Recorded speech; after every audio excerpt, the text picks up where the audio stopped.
Chris, can you hear me okay? I just wasn't here. I didn't miss Good, it. good. And he has no interest in hearing it. He's in rare form. Chris, can you hear me okay? Yeah. Oh, yeah, good. Just testing the mic. A new mic. I think there's a knock on the door. Come in. Don't knock on the door, just walk in. Don't leave the door open, it's too cold. Yeah, come on in. All right. So you got a wider angle lens, camera? Pardon? Looks like the camera has a wider angle. Yeah. Hello, everybody. The water's fine. Hey. We did the balloon thing. Oh, did you really? Oh, really? Cool. Hi, guys. It worked so Yeah, well, good to see you ya. wouldn't believe it. Okay, well, let's start the meeting then. Let's start by each one introduce themselves so Chris can record it with your call and your first name.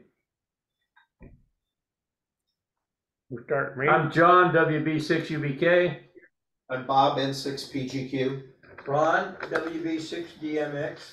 Phil, KD6RM. Wilson, November 6, Echo Mike Foxtrot. I love that. Mike, K6LQ. Bob, KA9MDP. Neil, KL7HQR. David, K6CIM. AI6U, Chris. Dennis. Okay. Now the Zoom Now people. Dennis, Dennis, KG6ZI. get that? Gotcha. Okay, and who's the next one there? How about Steve? Andy, K7SF? Kilo 6. Go ahead, Steve. Yeah, Steve, K7SF, up near Portland. That's the invitation, all right. Okay, and Thank you for that. N6KIX. Yeah. And John's just. Andy, KK6ZGD. Andy, Kilo 6, Zulu Golf Delta, Sacramento. Oh, okay, I got it wrong. Zulu Delta, got it. Okay. All right, so we ought to have 1, 2, 3, 4, 5, 6. And there's 7, John, 8, AI6W is just as. The UW is here. Oh, yeah, we Carol. missed. And Carol, KP4. Is she I'm here? gonna have to ask her a question. Were there high school pictures? The balloon. Did you get the last two? Yeah, the UW is here and Carol, right? Yes. Got him. Well, that's a nice. John and Georgia. Carol, yeah. Kansas. All right. He's in Kansas. What's that? Kansas. Yeah, The whole man. all the way from Kansas. Oh, we from Kansas. Good thing we got good propagation on the internet tonight. 8, 9, 10. One side of it. Okay, let's read the minutes from last week. All right, let's go find the minutes here. I had them here. Where'd they go? You mean last month? They were here Last month, did I say week? Yeah. Thank you. Yeah, that was a while ago. All right. Well, let's see. I think we had 12 members here last month. Here, Mike K6LQ showed the slides of his winter field day activities. Let's see, K6CAM discussed the what's that called? The NAQP, Rough American Kilo Show Party. Oh, my God. Show and tell. We had AI60. We showed off a convertible Vibroplex original with a variable weight, made by N6WU, and Bob, KI9MDP, showed off his, how you pronounce that thing? AU, QRP rig. Oh, by the way, Yeah. you left this. Oh, thanks.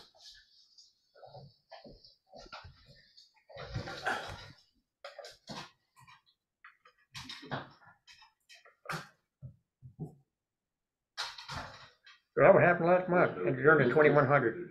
All righty, And we didn't have no refreshment. we didn't? We didn't. No. Yeah, we did. We had coffee, but nothing else. Oh, I know, Mike brought. Yeah, Mike had stuff. Did we? I don't Yeah. remember. You missed the most important thing in the minutes. All right, didn't get any refreshment. Oh, well, you Yeah, didn't we get had it. goodies. What do you think I need to be on a diet? I don't know. That's announcing. Maybe I didn't bring any. Right, didn't bring any. Anyway, okay, Phil, how about the treasurer report? I happen to have that.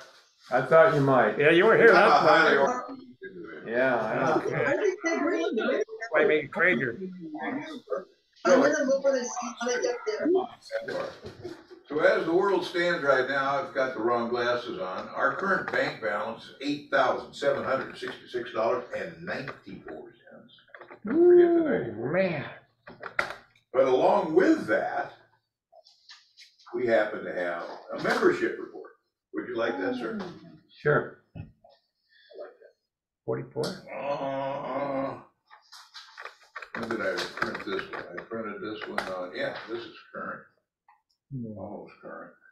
I show 43 Oh, paid Yeah. for 2023. what's the date? What? This report date is 2/15. Okay. Make sure I got the right one. Yeah, that's the magic one. Yeah. I get too many reports. So that's where we sit. Very good. Yeah, look at all this money. All right. John said he was interested in dance lessons. Dance lesson? Wouldn't do any good. I've tried it. Wouldn't do any good for me. Be slow dance for sure. Is he gonna be paired with you, Chris? No, not a No, I can chance. dance pretty good. Kevin just joined us. Oh, good. Kevin, okay, get him on a roll here. K6, W, I think, isn't it? W6. He must have got a noise Record problem. attendance tonight. Yeah. Yeah, I think this is the most Carol we've was had in since and then she's out, we've so. been recreated. Oh, well. Got her on the list She anyway. checked in, that's for sure. yep. I wanted to ask her what she thought of our QSO today. Well, maybe she'll jump back in. Yeah, Probably probably. she will. Yeah, well, Kevin took her place, so. When the balloon ran out of steam, the signal went away.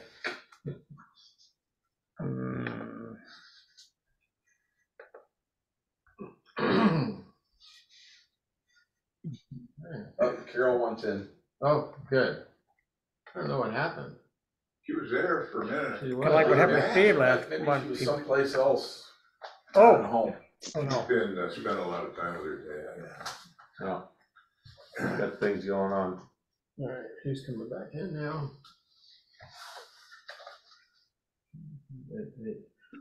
Good. Wow, we got 18 here.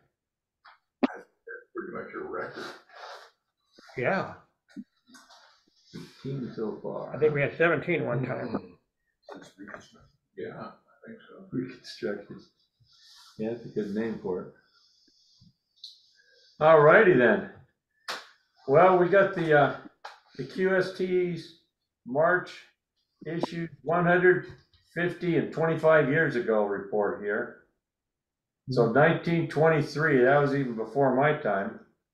Barely. But that was alive. Yeah, barely. By 30 years almost. Yeah. Anyway, so they say 8ZZ, that's a call for you. Yeah. 8ZZ. So I wonder maybe the guy had a history of going to sleep on the air, maybe? I don't know. No, be easy. No, that's Chris. Right. Once you get a reputation, you never get rid of it. No, not really doing good lately. That's why he only does CW, because you'd hear him snoring if it was on phone. That's right. Embarrassing. Carol has a mask on, so she may be in the hospital. She's afraid of us. Well, They would anyway. put box control on the radio. We couldn't shut it off. It would be snoring and be being up every time. Yeah, box would be bad. Rob. Okay. So, Well, Rob, he knows all about that. Yeah. okay, so Boyd Phelps explains the inverse duplex system of amplification, which Ooh. gets its name from the manner in which the tubes are used. Inverse duplication. I could only guess what that is. I guess 2-channel, 180 degrees out of phase. I don't know. Stereo. Stereo. Maybe. 1923. Oh, 1923. Yeah. It's no. Okay, then they give a resume of short waves in exploring 100 meters. Woo. So I guess 100 meters was an item back then. So that would be what in megahertz. 3 meg. 3.5 to 80, yeah, something like that. Maybe right in the broadcast band, Just above it. Just above it. just about above it. Well, Yeah. 160, just above it, so it's. 3 megahertz. Kansas is entering. Remember, John? 300 over It'd be about 3 megahertz. megahertz. John, KE0 ZUW, 3,000. John. You got that? Yeah. So what 300 divided Chris, by? we got one more. Oh, KE0 ZUW. I got them already. Okay. Is that the new one? yeah, I don't know how Chris did that, but Oh, because I have ESP or something like he that. had something going. I can't tell you what it is. Not to be confused with DSP. Ah, So that's anyway, Oh, yeah. Yeah, Oh, 100 years ago.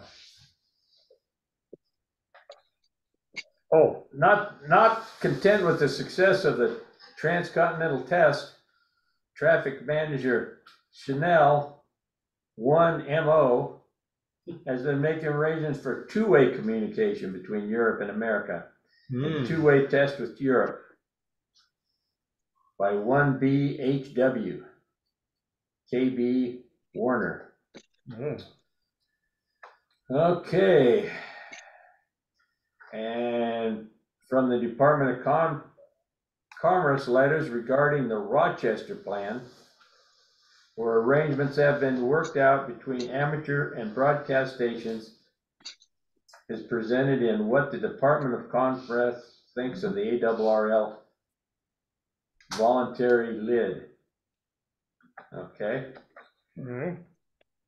And then they're also talking about the White Bill, HR 11964, and anticipating it being passed, which I looked it up and read a little about it. I don't fully understand it, so maybe I'll figure that out for another time. What, you know, it's all history. Whatever the White Bill was, something about communications. And amateur radio station showcases 1XM, the radio station of Massachusetts Institute of Technology in Massachusetts. 1973, the cover shows. That's my year, John. Is it 1923? 73. 73? Oh, almost the same thing. What happened Yeah, in it's- 73? I thought you said 73. Well, we're on 73 now. Okay, gotcha. Yeah, that's the Yeah. year after I got out of the Army. I remember like yesterday. Yeah, I do too. Anyway, the That's cover the scary shows a short 40-meter high efficiency vertical, really can be. Details on the W6SFM ground mounted short vertical by Phil Setner. Yeah. That's his great grandkid. It seems to us on flexibility, speaks about incredibly resistive trend of the FCC and interpretation of the amateur rules. And Edward P. W1HDQ explains the nature of the band and simple antenna ideas in beginners and novices. Tips on 10. And JA1KKS of Nissan Motors reports on a solution for fuel injection system interference. Yeah. Yeah. That's just Put when, that on your rabbit, huh? yeah, that's when fuel injection was just starting. I remember my Barely race, started. my mobile, and the car was. Oh, that they weren't gonna Oh, last. really? They weren't gonna last very long anyway. So Yeah. Only the Germans have the ultimate solution. Nothing better than German Yeah. engineering, Wow. right? Or anyway. All right, March 1998, getting a little closer. Something everybody can remember, maybe. The cover shows an impressive antenna on Aland Islands.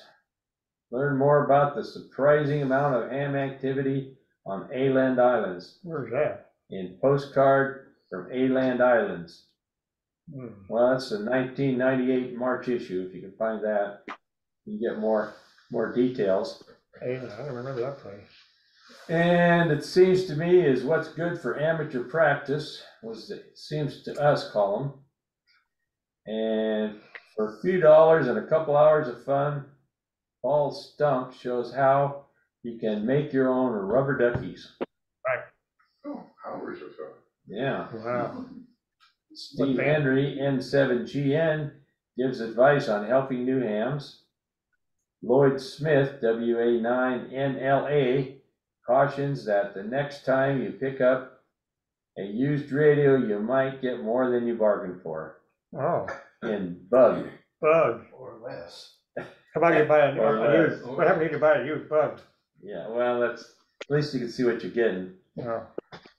And then get a grip on a universe clock is understanding the UTC time. I don't know. That's when GMT went out and UTC came in, so there's nothing really to convert. It's just a different name for the same thing. It's like when they changed megacycles to megahertz in '69. Oh, yeah. That's a big deal. I It remember. didn't change anything. It's just a different name for it. Is it like tomato? Yeah. Right. Or like calling Chris Don, you know. He's still the same, right? Still He's the got a same, different yeah. name, yeah. I know who I answer to. Yeah, All right. yeah. Get that right. And W7VR shares his thoughts in public service opinion towards a united amateur radio emergency service. And that's all from 150 and 25 years ago. Oh, very good. All right. So, anybody bring any show and tell tonight? I did, but it's a file that we can't quite open. Can't quite open that. You want to tell us about that? I will, and maybe Carol could pipe in.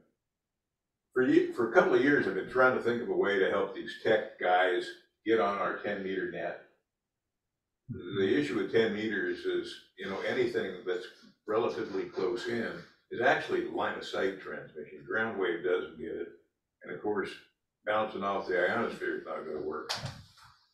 So today, we erected a vertical dipole, coaxial dipole, made out of nothing more than a length of RG174U, and we got it up in the air using a helium-filled balloon. We got it up about 65 feet. Oh, wow. Fired it up, first contact, Georgia. So we know that That's line of sight. no. We know that 10 meters is alive and well. If We the know earth is flat, yeah, ionosphere- that would work. Yeah. So we called Carol. I said, Carol, turn on your rig, see if you can hear us. Are you there, Carol? Yeah, I'm here. How well did you hear us? Q5, you were solid copy. You were picking about 7S units on my meter. But the important thing is you were solid copy here over at the far western side of Citrus Heights. What was your power include? We were running 100 watts, but then the balloon decided to explode. Oh, I know why. Well, it was the F-22. Did you have, Phil, did you have an insulator on the top end of that antenna before it was attached to the balloon? Absolutely. No. Yeah, but The balloon was about 10 years old. It had been laying around, and I think that the latex or whatever those things are made out of had survived longer than it was supposed to. But it did a great job. I was proof of concept. The idea works. Question, you said it's a vertical dipole, 65 feet at the seat point and center line? 65 feet to the top of the antenna. To the top. But the antenna is only like 15, 16 feet long. This is for 10 meters. Yeah, strictly 10. It's to help the tech get onto our 10-meter net. That's the whole intent. And I think it's pretty viable. So was it 174? I'm sorry? So you said you used 174. Right. Did you fold back the shield to No, make the? no, at the center of the coax, I extended a quarter wave element. That was attached to the balloon. And then I put a common mode choke a quarter wave down over the outside of the coax. And to tune the antenna, I moved that toroid back and forth.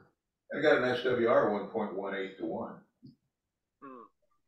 But it wasn't, there was no way to have the feed line feed the dipole at 90 degrees, which is what they generally recommend. Well, it's in fit. I mean, it Oh, works. it's okay, it's in fed. Yeah, So you said, I thought you said it was a dipole. it is. It's a vertical dipole. Yeah. Yeah. What was the feed line again? It was 100 feet of RG 174. Oh, okay. The whole thing. Lightweight. The antenna weighed 15.8 ounces. Ooh. And the balloon information suggested that the 30-inch balloon would support 1 pound. Wow. So we had a lot of leeway. Yeah. So now you had, from the top of the antenna down, you had quarter or half wave on 10 meters, Yes, and then you had your choke there. right. And then the end was just open? Yeah, you tie the center conductor to that other piece of wire, which was quarter wave. Right. That's half your dipole. Mhm. The other half of the dipole was the outside of the shield of the coax. Oh, okay. Right. And then the coax. And, Yeah. Okay, that's what and you the did. common mode choke provides a termination point for that lower. That was the end of portion the, element. that was the bottom of the dipole, Bingo. beginning of the feeder. Like I said, the match was perfect. Should open the file so we can see it. So you matched it Yeah, like can't get by, the file you open. put a VNA on it when it Yeah, was up so- in the air? Oh, well. No, actually, I just stretched it out my yard, to be honest with you. I didn't have a balloon when I put it together. Sure. What's the diameter of the balloon? 36 inch. That's huge. Of course. According to the party room. So that pulled that miniature coax up there, okay, huh? You didn't have to push it up there and No, hold it with a pole or anything? no, let the wind whip it around a little bit. Yeah. But I think that's a great proof of concept. I mean, it works. Yeah. And you said the purpose is to get text on it, So techs can log into our 10-meter net. so you're not expecting them to put that antenna up. Well, sure. Oh, yeah. I mean, all I Well, need is a wasn't balloon obvious and a from your piece of coax. presentation. I mean, it's not a tough thing to do. Nobody said that.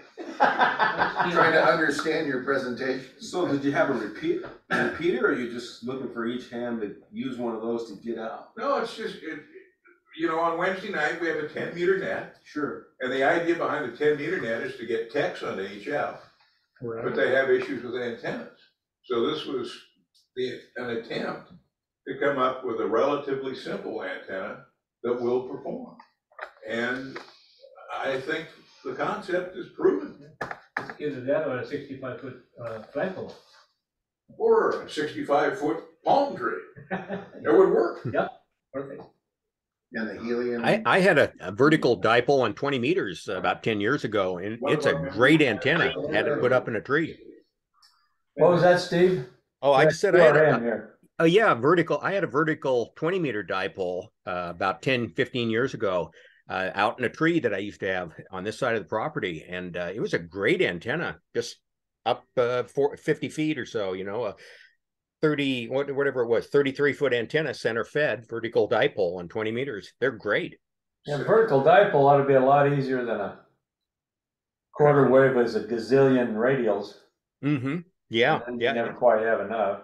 Right. Yeah. It's great His was antenna. center fed, his was end fed. Yeah. Right. Right. This one was end. Oh, that one was in fed. Hmm. Well, not really. Sure it is. Well, you better No, have a it's balanced not. line though. Yeah. Sure it is. No, it's not. You came down a quarter wave, right? Yes. Okay. That's right. And that's where you You go down there. began with the outside shield being the other half of the antenna. Right. You're right, it is in fed. You could almost call it, Still is both. in fed, yeah. You could almost call it both. But the beauty of it is, the physical simplicity of it. Yeah, it is that. So, I'm just laughing because there's about 10 people in here with a lot of experience and they can't figure it out. That's the simplicity. So It's too simple. so if you were to, Phil, if you were to take that portable, then can you get a little canister of helium? You need a big canister. You need a Big canister, right, yeah. It's surprising how little lift you get from helium. Oh. Well, we need some hydrogen. We can get that Oh, sucker. now we're We talking. could make some of that pretty easy. You can get those, can't you get those Couple at the drug electrodes and store? Couple electrodes and a bucket of water. That's Yeah. exactly right. Yeah. And it makes a great big bang when you light it off, Oh, too. I like that.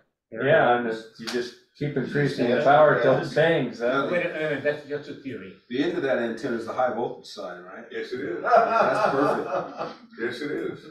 Oh, the Well, nothing perfect.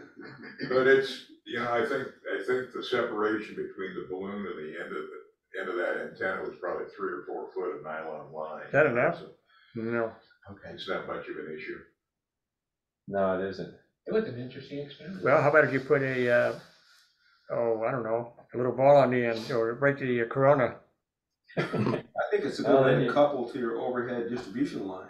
They make fine Yeah, beer. it'll do that too, yeah. So you It did definitely this will do that if you don't watch what you're doing. Right in the backyard, in Yeah. my HOA neighborhood. Yeah, then Biden can shoot it down. People would wonder, what did balloon do in there? People don't look up that often. Can You can have a balloon in an HOA neighborhood. you? Okay, You just can't right, have an that'd antenna. We'll just in have your a party. HOA neighborhood. bring all your friends over. It's all a matter what you call it, huh? Yeah. Balloon party. Yeah. Yeah. You're trying to sell your house and it's just one of those advertisements. Advertising, yeah, there you go. They'd probably be happy if I did sell my house and move. All right, well, let's have, who wants coffee? Me. Do you deliver? I don't get this kind of service at home. You should talk to my wife. Yeah. Well, bring her over. Yeah, bring her over. You wonder if those. Hey, Phil, you think you have a problem? Advertising. You think you have a problem? I have two women now. Houses that are for sale. Got a Oh, 718? I'm sure they're for sale. Oh, Yeah. baby. I don't think our average Cool. tech licensee could afford one. Oh, one of those balloons? Yeah. That's probably good. I've got one of those. But again, there's a lot of guys. Actually, that not run that around bad. Good to second see row. ya. Yeah, likewise, good to see You have you. enough battery life if drones are working. How are things going for you? Good. This has got a Good. CW. Somebody What's going on said there, buddy? it with the What's going on there? they You put got a, your hat? You you know, got your something water? on Well, there yeah, I got, to you know, transform got my the, water and- the signal that was going up the thing and charge the battery on the drone. Bring any homework with you so you can work on your Just in homework? case, my work phone is separate from my personal phone. No, They don't let me keep them safe. I don't blame them. What do you need? Oh, okay. So I'm at. Just wanna look around. I'm very Yeah. manager. No, okay. But they active, Yeah. It's called Western Area Power. And it's like a bulk. It's There's no distribution, the it's big all high stuff. voltage, all. Well, you don't do one of these things now, they're really fancy, you got a touch everything screen on it and 69 the computer kV, screen. and so I don't like it. further than that, but we could- So how much helium did it take? How much? It took about 700. All right. Yeah. All right. Who wants the first cup? So those the big cans that you get like in the small, this size can. Which Not way? good enough. If you got a MIG welder, that's typically Take a the black. size of the CO2 tank you have. Right. Western United States, but my reading is. Set my alarm clock in the Is morning. helium easy to make it hold up? Not now. Well, there's a real shortage. Oh. Most of the helium's a product She's from worried about breaking down fish. natural gas. Okay. And the major provider of that was Russia. And they had 2 plants that are down, and then there's a third one that's supposed to be online. So there's a shortage of helium in the world. Tell you what, my gas bill went from 300 and some. This month, 580. So you want a piece of this, Changed from one month to the other, same usage. Well, that's because they like. gingerbread that, So here's a 36-inch football balloon Yes. for $6 sit down, I'll bring this to you. 63 cents. And you can put all the air in that you want. Whoa. Don't fall down. Oh, man. You know, then you're gonna run into our feet. Yeah. Go Hey, back. Steve, go back. You don't want to be sitting on your lap, do you? No, I know. no. Right behind you, turn. Okay. Steve, have you seen that blue There you racer go. on the big base on eBay? I have, Here's your- and I know the guy that What's it that called, owns it. Mike? Coffee. It's Lynn, Coffee cake? N7 Chris, CFO. close to your left. Right here. Oh, okay. Banana bread. Banana bread. All right, here, turn you around here. What are we doing here? We We should have Too much confusion. Okay. Here was a wide base blue Yeah. racer I've been there. around a couple more times to see. All right. Yeah. Thanks, Mike. Yeah. All Yeah, right. well, apparently there's been a couple of Oh, disparate Steve's showing off comments stuff. about that bug.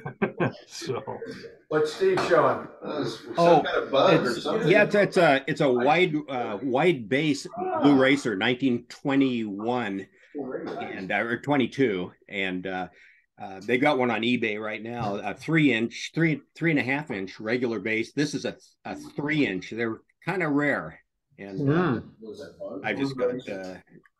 most of them were on the narrow base. So yeah. I never could figure out why they wanted to put a blue racer on a wide base, but it's a beautiful bug. It has a low profile and works great.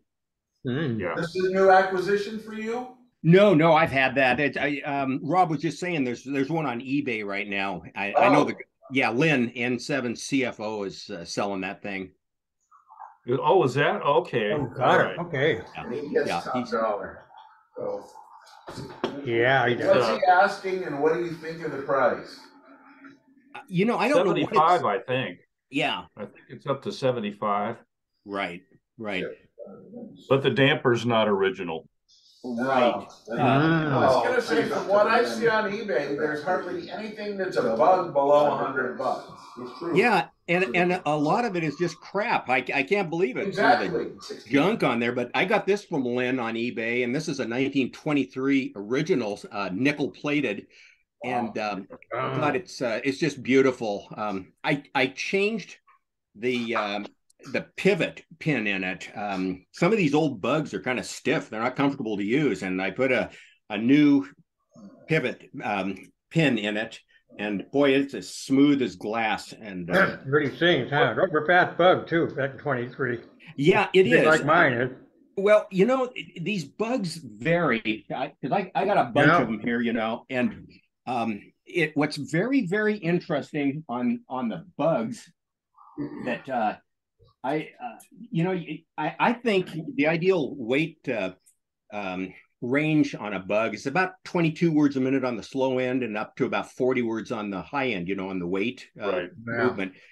And here's a 75 bug that I bought brand new, 1975. I heard Vibraplex was going out of business back in 1975. Always good for sales. Yeah. That's the last one.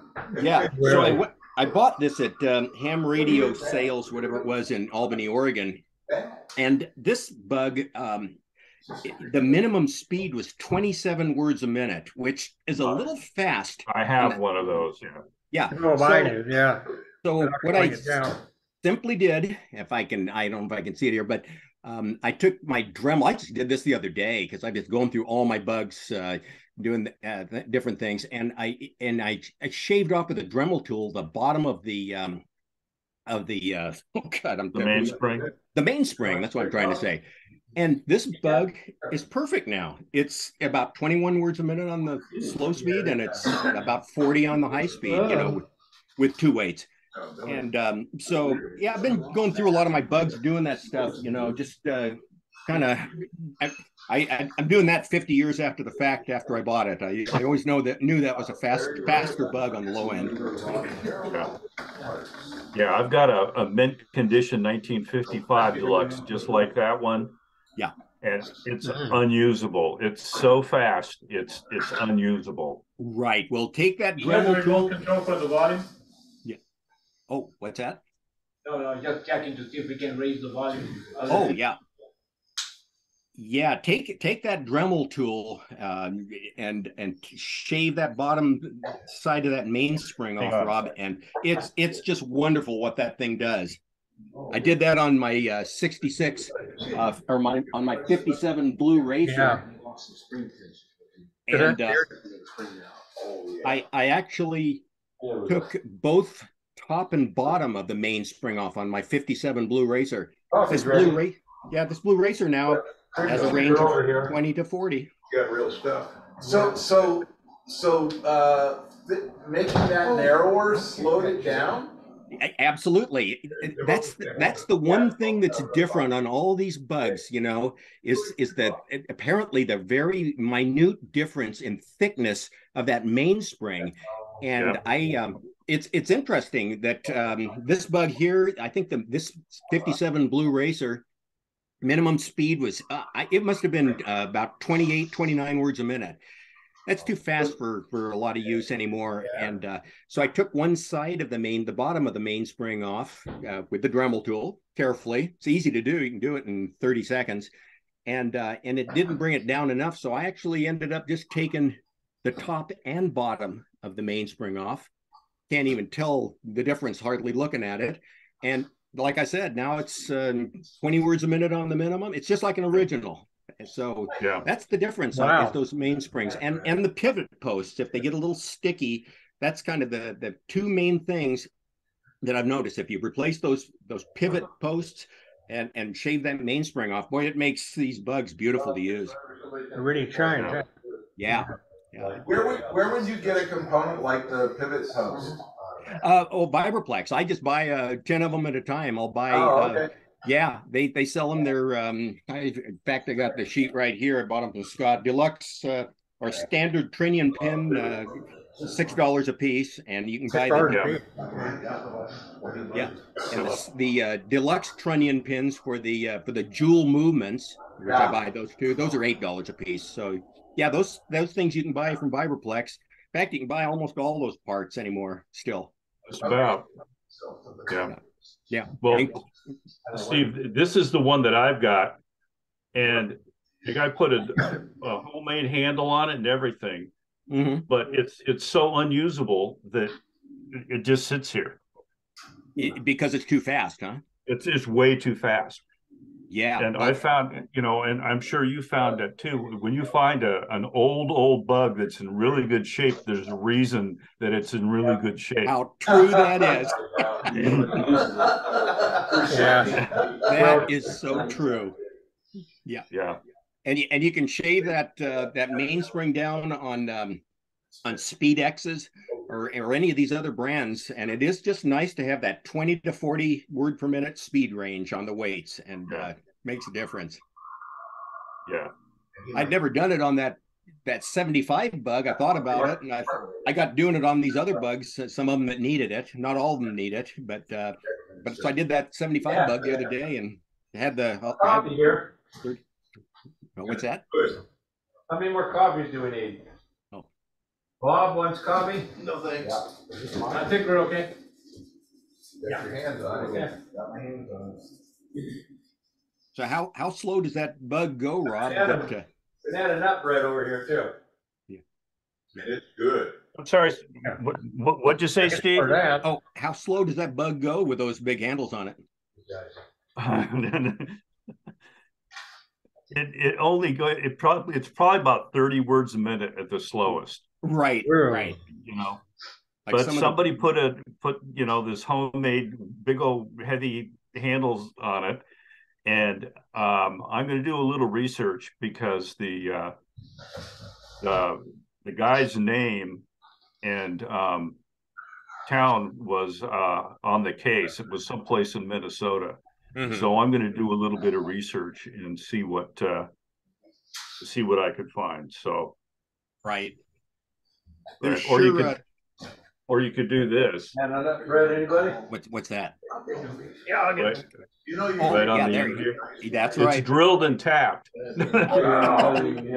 Mike's delicious treats. Yeah, that works good too. Mike's brought it. That's the first one I've ever seen like that, though. So yeah. Thank you. All right. Nut bread? Thank you. Well, I got a 48 Chrome original at the Mineral Swap Meet about a month ago, and absolutely mint condition. Works fine on the speed and everything. $90. That's a good price. Well, if you find a lefty, let me know, because I'm getting back into using my left hand again. Ah. And when I was in Washington, I could use both hands. Yeah, that's and great. I had a U-shaped control desk, so I could rest my hands on both sides. But I left that bug there. I put it back in the drawer I found it in. Yeah. And I kind of regret that. Chris That's can where it run belongs, both. Yeah. Chris can run a lefty or a righty. Yes. Yeah, that's well, right. We've talked using our left hands before. So that's great. That's great. Ambidextrous. Yeah. Well, it's good if you can write with one hand and fill out the log with one and send with the other. That's a good thing. Yeah, I think you're getting pretty good at it now.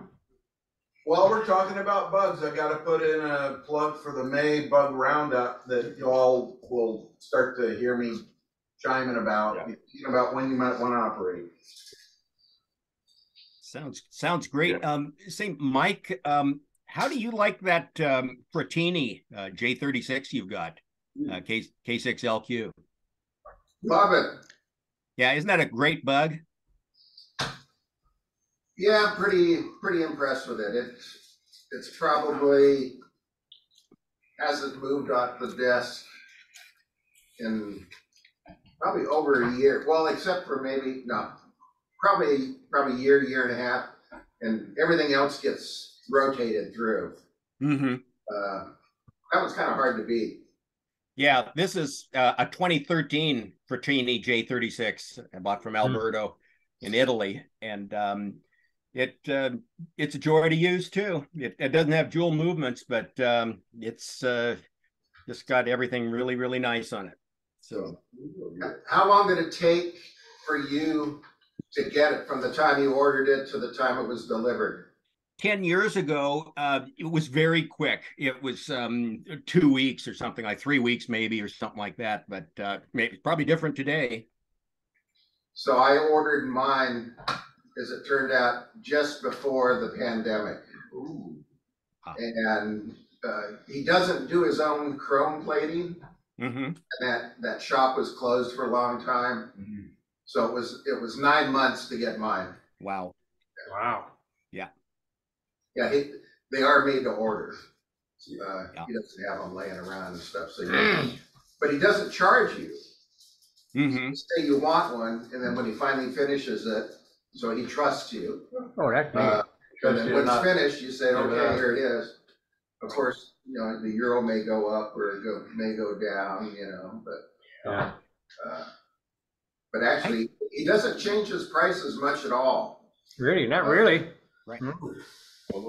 I did one thing on my J36, just a personal preference thing. When he sells this thing, it between the main pendulum and the dash movement lever, I put a metal washer in here instead of the fiber washer or the nylon washer that's originally in there, and it just makes it real snappy feeling. It's I personally just like the metal on metal contact for the snappiness to it, and especially at high speeds. So that's the one thing I did. Very easy to do. You can, it's whatever size washer he puts in there, a 1/4-inch nylon. I just replace it with a metal one right there.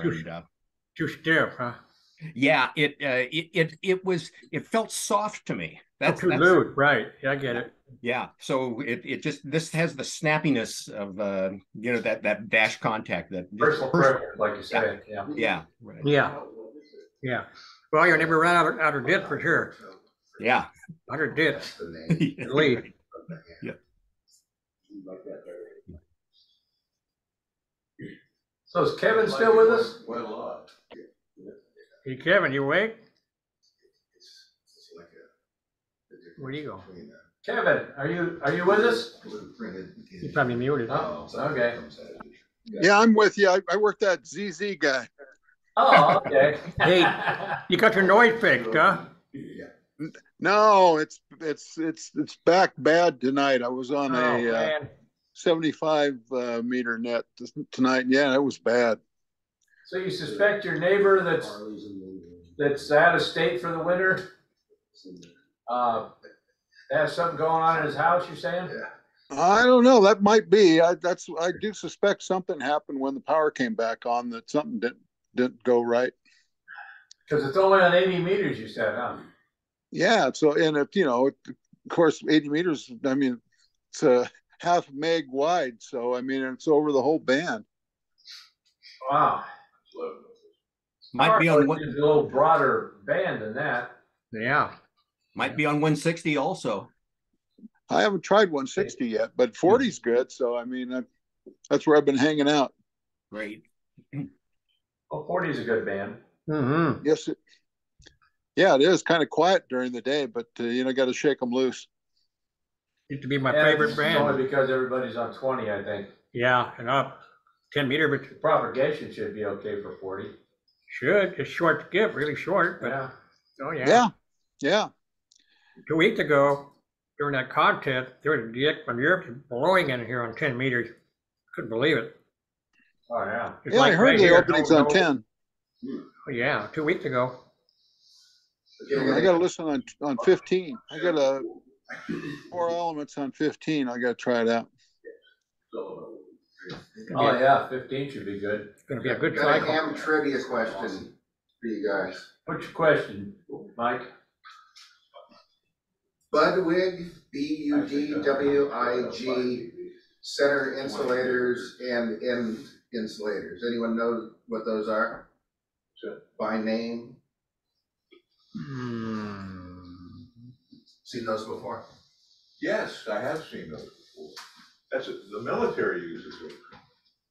They were porcelain, right? You remember those? You may have seen them.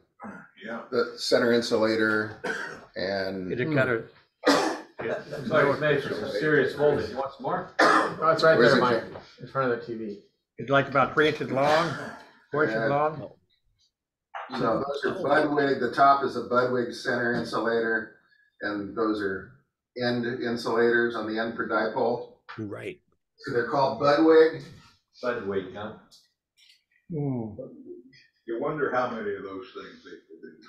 And yeah, they were invented by a guy named Budwig. How about that? Oh, how about that? Amazing. His call letters were 8 and L. He's way back. Was one of the first airmail pilots biplane. Really? Neat. And then his last call letters, he died in 1978, happened to be K6LQ. Whoa! So my namesake goes back to 8 and L. And he invented the company in 47 that makes those insulators. Wow. They still make them. Yeah. That's great. The only place I've ever seen those was in the military. I can't remember where. Yeah. Well, anyway, there's your trivia. And what kind of are they? Yeah. The center insulator is probably 3 inches long. Mm-hmm. Yeah. They're plastic. Oh, they're plastic. Okay. Yeah. They're not glass or porcelain or anything like that. You know how to find out they're really good? Stick them in a microwave. The copper might raise some hell in the center insulator. Is that how you test cats? Yeah. That's different. That'd be one way, but oh my, yeah. You say cat like? Yeah. No. Heck of a cleanup job. Yeah, Gilbert Budwig. He was born in 1895. Wow. Wow. So he got to be the old timers club. Oh, definitely. And in order to be an old timer, yes, you sir. had to have 40 years of experience by 1947. Oh, wow. Wow. Well, You lived through the San Francisco earthquake. Yeah. 2-letter call back when 2-letter calls meant you were really, really old. Yeah. That's right. I think I only worked 2 or 3 of them in the 60s. 2-letter calls. Now, I don't know Those whether guys he were was like a CW or a phono. You know, really ancient, like 70. Oh, wait, I'm 73. But anyway, I'm really old. Right. You're not old yet. They were really old back then. Because You're really old. I remember when you were 73 in the old days. You were old. 8NL. I think that was probably before amplitude modulation. Yeah. Or sideband. So it had to be sparks. So he had to be a CW. Yeah. So. Oh, yeah. Anyway. All right, let me add to the story. So I wear hold on. the call proudly. I got the story right here. I'll pick it up. Oh, yeah. Budwig, Gilbert George. Gilbert Budwig did not stay with the U.S. Airmail Service long. After a forced landing that left an aircraft badly damaged, he was fired for using bad judgment. Whoops. As superintendent of the Western Division, John Jordan related in a letter to the second assistant postmaster, General Otto Prager, on May 26, 1919, following instructions, I have separated Pilot Budwig from the service. He was 70 miles south of his course and 15 miles too far west when he landed. Telephone information from Cleveland Force sent to relief of ship is that she is badly damaged and beyond field repair. I don't think this is bogus. Well, they didn't have a lot of radar and stuff back then. No. Right, so here's a you remember right away. What would you have to say? They put him in management. Here's the rest of the story. No, it's good. It's a good ending. And bringing her in by rail and will put her in order as rapidly as possible. Budwig elaborates his statement verbally by saying that when he came down, he had only an emergency gas tank left, and that he was absolutely lost. In answer to my questions as to why he did not come through on Friday, he said he could not find his way over the mountains because of the rain and fog. Budwig did well for himself, however, after leaving the airmail service. By 1918, he was an official in the Department of Commerce in Washington, D.C. Oh, yeah. Budwig died in 1978. That's your guy? Interesting. That's your guy. Very Yeah. interesting. Yeah. It is. Neil, what would you have to say about his Very good. physical Good work, Dave. flight readiness? At that time, you flew by the seat of your pants. Yeah, they were big miles off course. Huh? That arrow wasn't so bad in those days. That's what they had from one destination to the other. They have an arrow every Yeah, they had one every so many miles. Yeah. How many miles? 20. And sometimes the visibility is less than a mile. Yeah. The Yeah. instruments just weren't working. Be a lot of arrows too. Yeah. Who's that guy? Wrong Way Corrigan? Wrong way, Corrigan. Yeah. It's a colorful history. Yeah. Definitely is. Well, he was Very smart. He got into another line of work. Keep trying. Yeah. He got out of them damn airplanes and stayed alive. Yeah, that was pretty Get that right, Bill. chancy back then. Can you imagine how scary that was? Imagine. Yeah, it was a lot of fun, they say. Not just anybody would fly an airplane at that time, though. It's like That parachute. era? You had to be What's that? Of that era? courageous. Yeah. Well, no. Couple of years later. No. Like you say, a good landing is when you walk away, right? That's right. A great landing is when you can't use the airplane again. So. Yeah. Yeah. I've been watching some YouTube videos lately. They've got these airline crashes, and they resimulate them with Flight Simulator and whatever, and they show all the details of them. And I watched one today, and from Sao Paulo, Brazil, took off, and it was I think an MD-82 or something like that, and they had just enough gas to make a short flight, about a 150-mile flight. They had misset their compass or whatever it was from instead of 270 to 027, and they went the wrong way. And when they realized this doesn't look right, they realized they didn't have enough gas to get back, and they didn't. That thing crashed with like 150 people on it. There's some of the stupidest mistakes in these airliners. It makes you never want to fly again. There's several of those things where something's been misset, and like that. Yeah. But it's still the safest way to travel. It is indeed. How many people die in car accidents? Yeah. We all feel safe in our cars, but it's false feeling of safety. Really. What's scary now is that you might have a Tesla have a computer glitch coming towards you, and it'll run right into you head on, and everything will blow up because those Teslas all blow up when they crash. Yeah. Well, just don't go to Greece and hop a train. Yeah. What's that? We use Tesla batteries. Which lifeguard guy? I think the guy at the switch was texting his wife, probably. didn't pay attention. Yeah, that's why these railroad workers, they're not even allowed to have their phones. Maybe it was Zorba and he was dancing. There you go. Immediate, He had a table in his teeth. immediate firing if they have their phone. Incredible. Oh, really? Wow. Guys in Amtrak and stuff, yeah. Yeah, that's grounds for immediate You know, dismissal. Flight controllers should try that too, because those guys have had some scary close calls. this derailment just happened. You know. The cause was a bearing failure. Yeah. And railroads for years have had what they call these hot box detectors and scandal, and they were aware that there was this bearing problem. Now, I don't know if it ever got to the engineer or not, but the system detected it. Somebody knew it, huh? You're talking about that information got lost. You remember 1973 here, 73, Phil? Detectors would come across the radio and say, "Stop the train! Stop the train!" Interesting. Maybe I don't know what happened back there, but there's a lot of good systems in Somebody place. screwed up. Yeah. We started paying attention, Chase Stevens, and the firebox Human was error. set off the Almost always axle human error. detectors. Those are most, What happened in '73, Chris? the waste bearings, oil, Babbitt bearings. Yeah, Babbitt bearings. oil bearings. That's what my car got, is Babbitt bearings. Really? Yeah.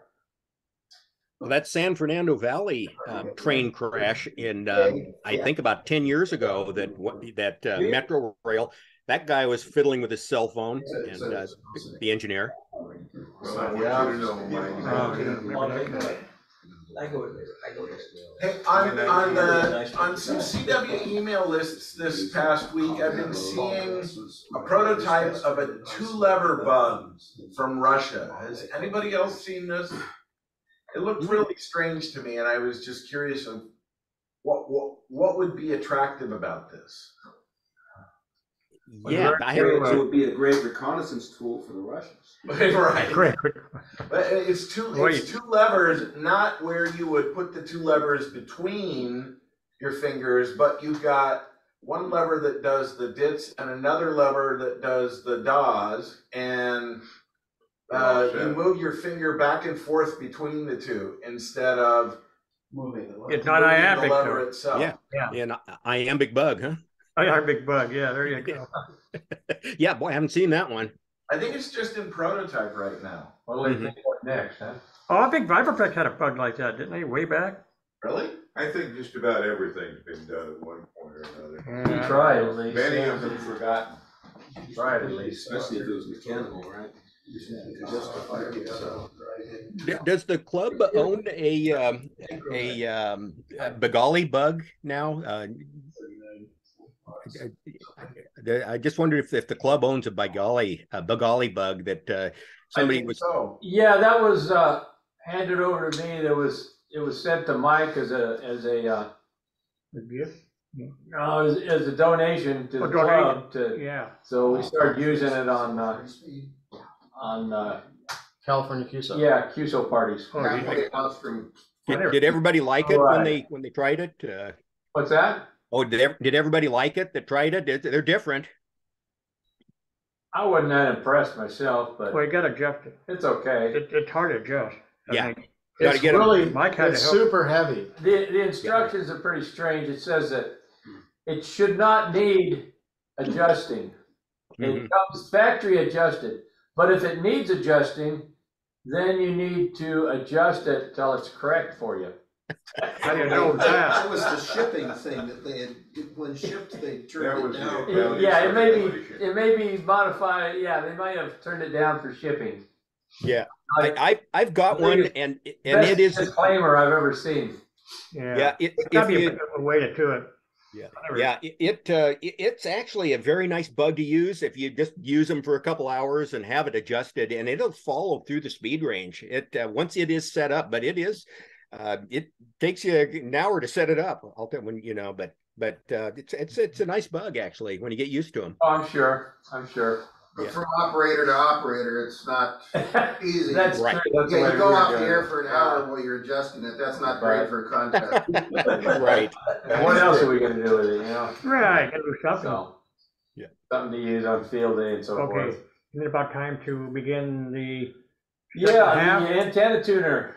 Age-old question of how efficient is an antenna tuner?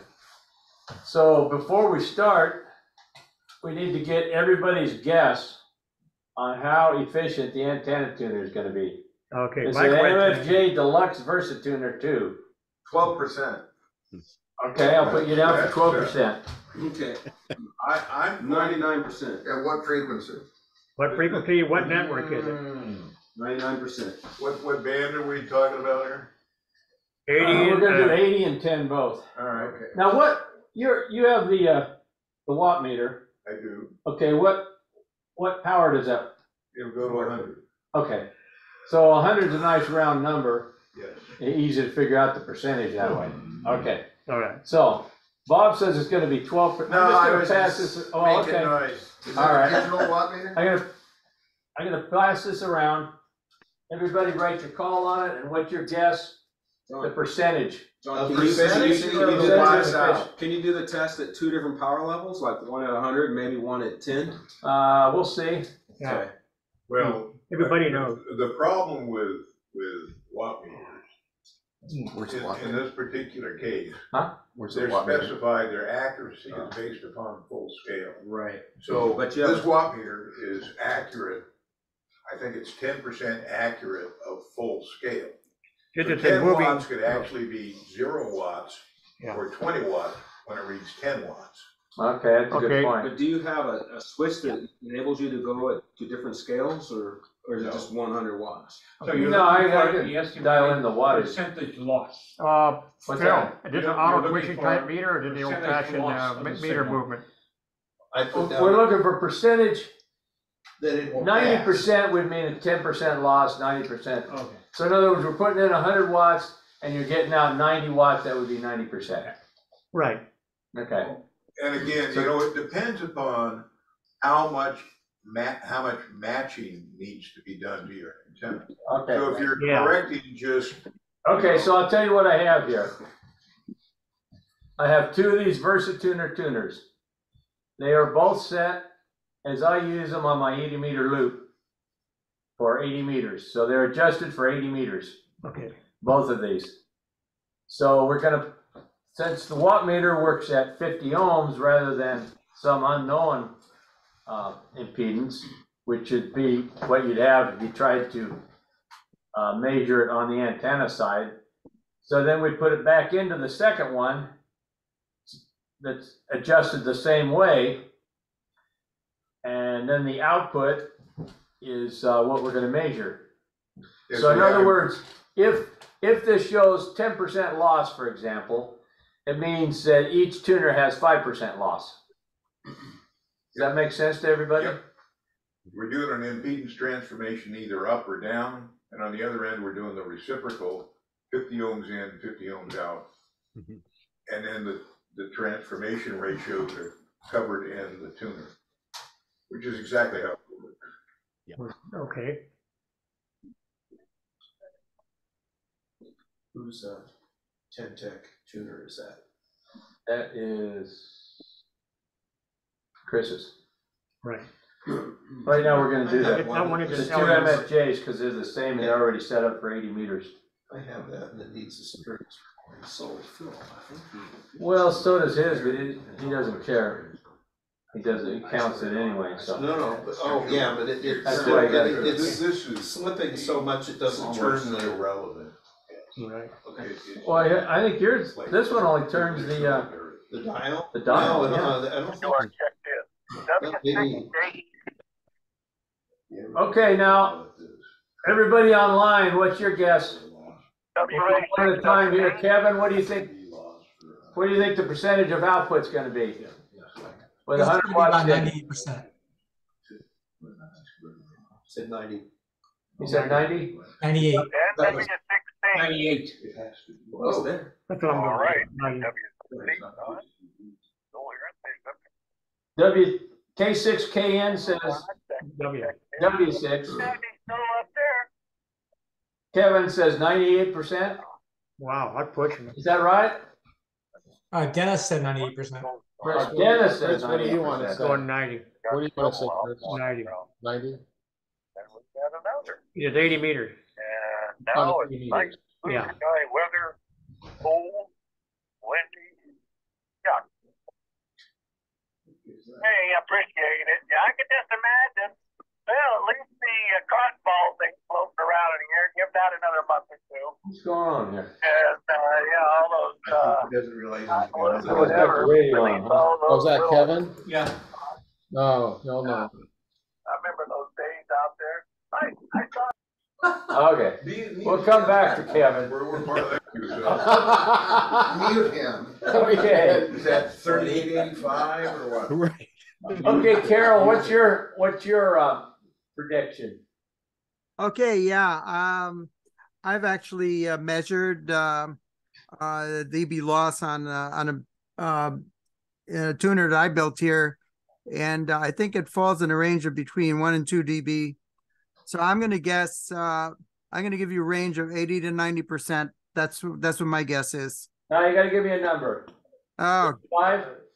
a number. Okay, I'd say 85%. I'm guessing. 85%. Bingo. Okay. Okay. How about Andy? What's your prediction? Andy's not with us at the moment. Rob? He probably Is got Rob there? I'm here. Okay, what's your prediction? I have no idea. I'll just go 80 meters, 80%. 80%.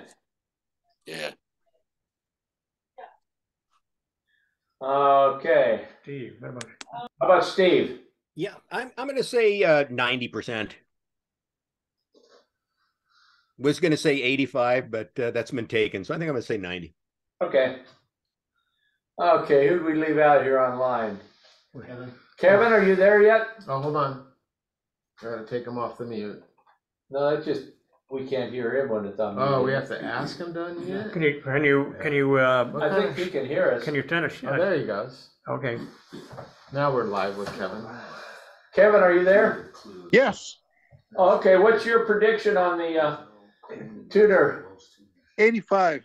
85% output with 100 input. Okay, 85%. John, you're going with 12, right? Oh, me? Yeah. I'm gonna go with 91%. Yeah. Cutting hair. Yeah. Mm. Okay. Well, we're gonna square all So- these, right?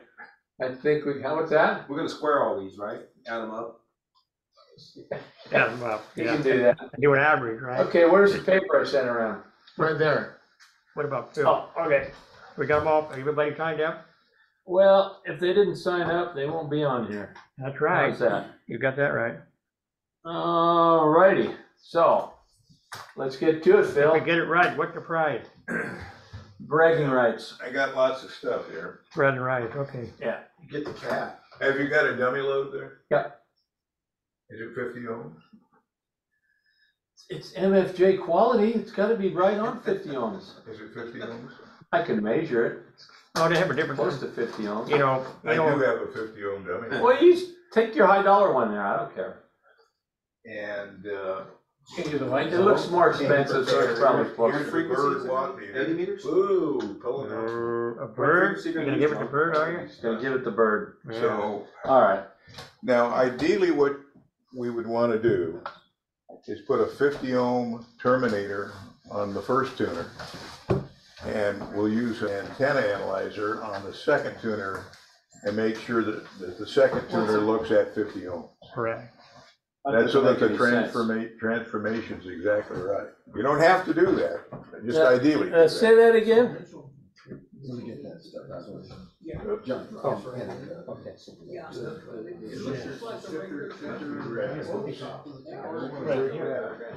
Well, I would say we measure coming right out of the transmitter. Put your watt meter on there. What do we get? Then we go to the tail end, and what do we get there? Any fashion that you like. Oh, okay.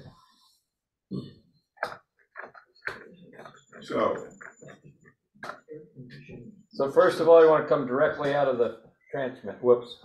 Directly out of the transmitter. Right. Here's here's a piece of RG8X where we can take it straight into the bird watt meter. Straight to the bird watt meter. All right. And I'll just adjust my output till you see 100 watts there. Yes. Smoke. If you make my fingers work. I don't think they do those with machines. I need a machine. Chevy. There we go. So, put that into your rig. And then,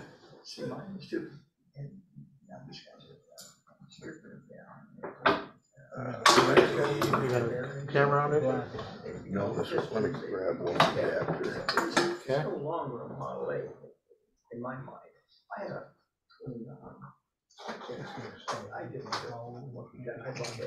Yeah, I've never seen one of these in action. These bird watt meters. Everybody talks about them. Okay, so you have an output on there that you run into a dummy load. Here's the dummy load. Okay. Here is. And you're gonna go DNC between dummy load and that. The bird 43? This is your rig? Yes.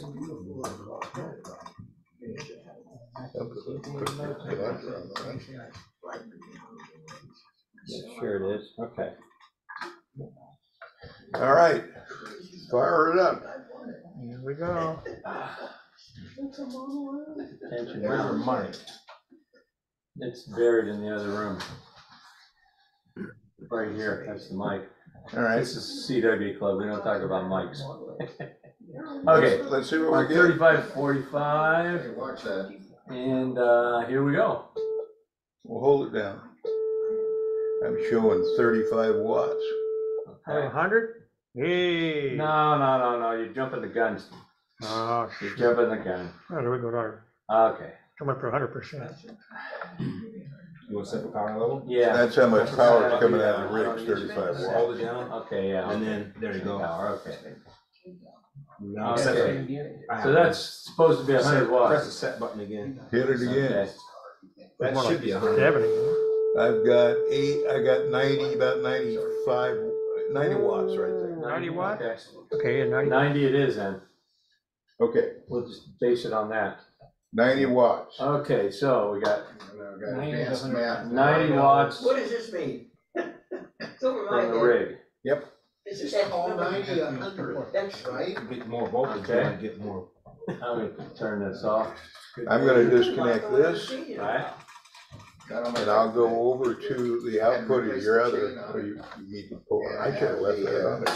Pull that one loose, and throw that to the output of your other two. Oh, okay.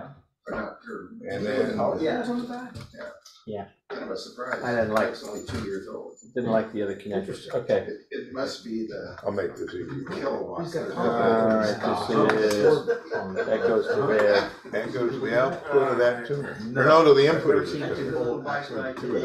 Yeah. The transmitter. Yes. Is what it's labeled, yeah. It's actually the output the way we're using it. They are. That rig that you have there, I wanted one of those specifically. Hey. Okay. Paint's a strong word. This is the. So are we comparing the MFJ to the Ten-Tech?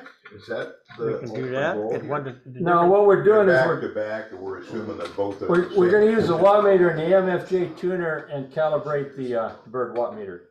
Right. And I have a bridge to sell. We're using That's the right, John. MFJ You gotta use high quality. You know, bird. Phil had to think about that one. Bird watt meter came out what? I'm all over this stuff. 1943, right? It gotta be really Okay. out of calibration. All seriousness aside, we've got to make sure we got everything right. Oh, yeah. Okay, so we get the coax one coming there, going to the bird, through there to the watt meter. And you've we got your the- tuners back to back. Yes. All right. All right, Hasn't let's see what we changed. get. And this Back to back. goes to there. What's that? I'm not understanding the tuner back. Oh, okay, if, We're stepping up on one tuner. Yeah. Step it down. Okay. Why? okay, I'll tell you why. So. Yeah, see, Right? You're using it to adjust to the impedance. You're right. if we just went through, you see, we're testing it as I use it. Yeah. So it comes out 500 ohms or whatever Right, it is. got it. Okay, so you have to reproduce Transform up 50 Yeah, ohms again. yeah, That's yeah, why there's yeah, two. yeah. Okay.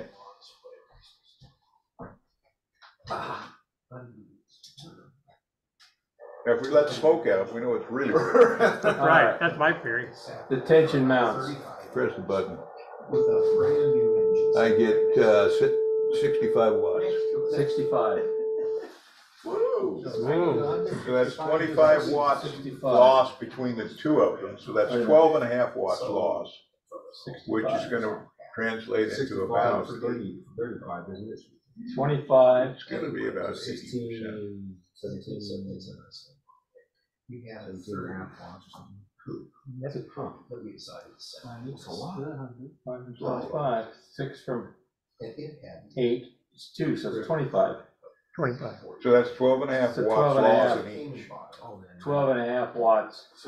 Wow. 12 and a half over Watts. 90. So that's what, 88%? Each.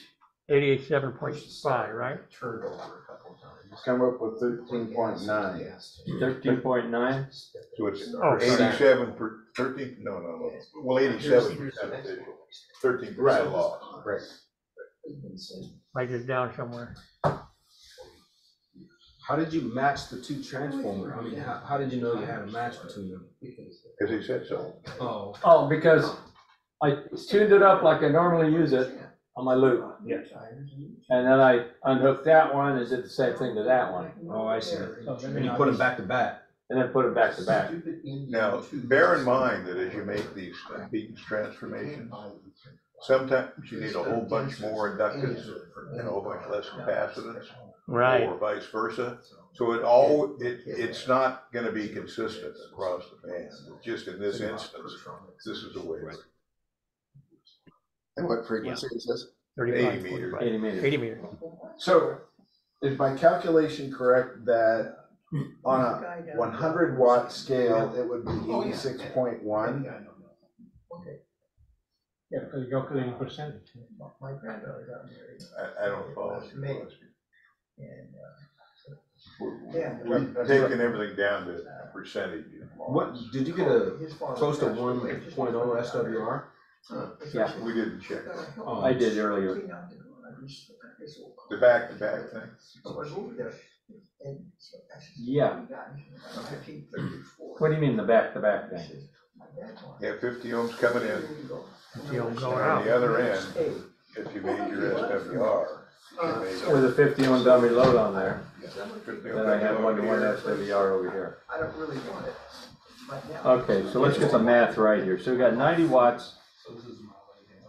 25 divided by 90 or 90 divided by 25 here? No, it's 90 divided, 12 and a half divided. 12 and a half, you're right. 12.5 divided by 90 and 1 minus that.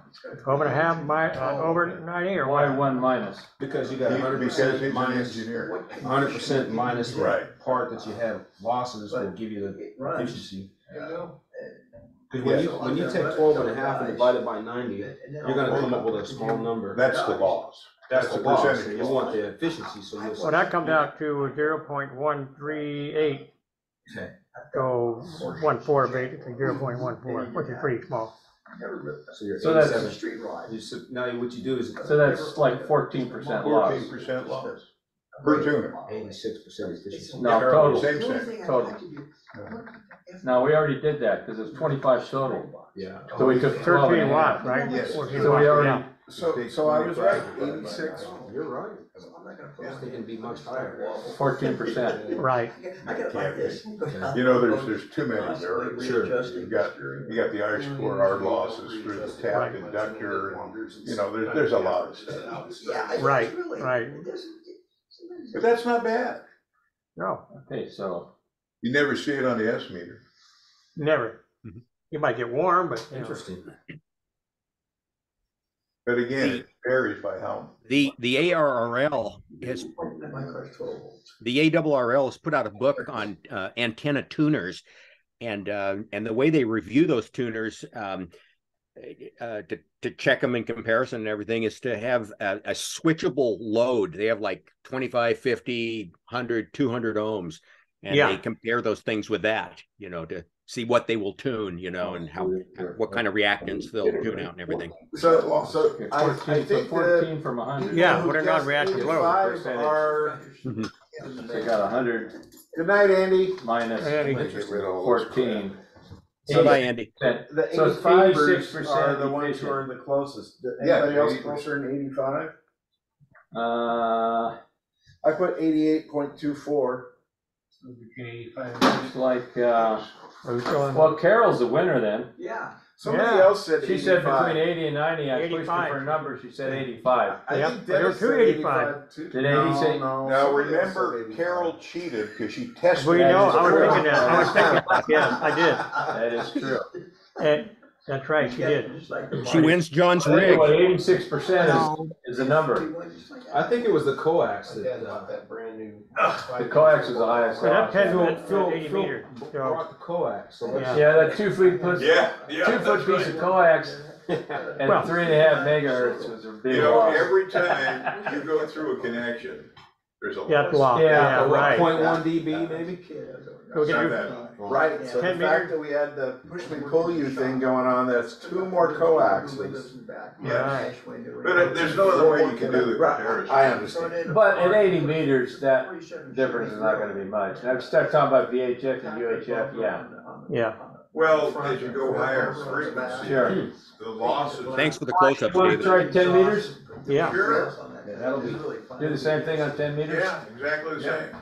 But we'll have to make sure that your rig puts out 90 watts on 10 meters. It probably produces is less different, you're right. than it does on Right. 80. Anyway, so Keep it 80, good. 80 meters is 86% efficient. Right. Yes, Okay. per tuner. Yeah, normally you only use 1 tuner, so. Although, actually, if you have a modern rig and you use. A modern. That's more Don't loss. go there. Don't make this more complicated than we have to. I think somebody needs to donate a K3 so we can tear it apart and check the loss in the tuner. Oh, man. No volunteers, huh? Okay. All right, so. What's that? I said I don't have a K3. If we do. I do. Bob has a spare. You got a K4, What are we doing? It said donate a K3 so they can take it apart. and measure. We're gonna do 10 meters now. 73. Does that come on more Yeah. certificate? Okay. We weren't listening. Yeah, I mean, they're pretty neat though, I guess. 29. Well, Bob's got a K4. He wants to know if there's a mortgage payment. Do you get like a, One. certificate of title with one of those things? Yeah, Pretty you tough. should. 29C1. This one has 22, no, 35, 35, C, 54. All right.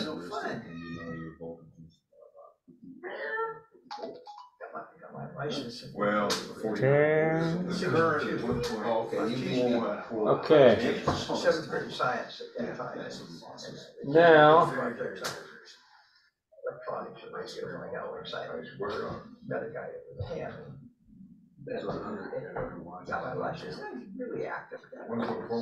then two, you said there was 10%, 10% plus or minus on the bird watt meter, Right. for that matter. Right. Yes, But this is the best but we it's can do. relative, you know, it's all. It's relatively scientific what we're doing. So, But then accuracy will be. we're ready now to With the- verify 10 meter. your 10 meter. So you're gonna put that thing in there. Right, see what output See we what get. the output is. All right. And I was.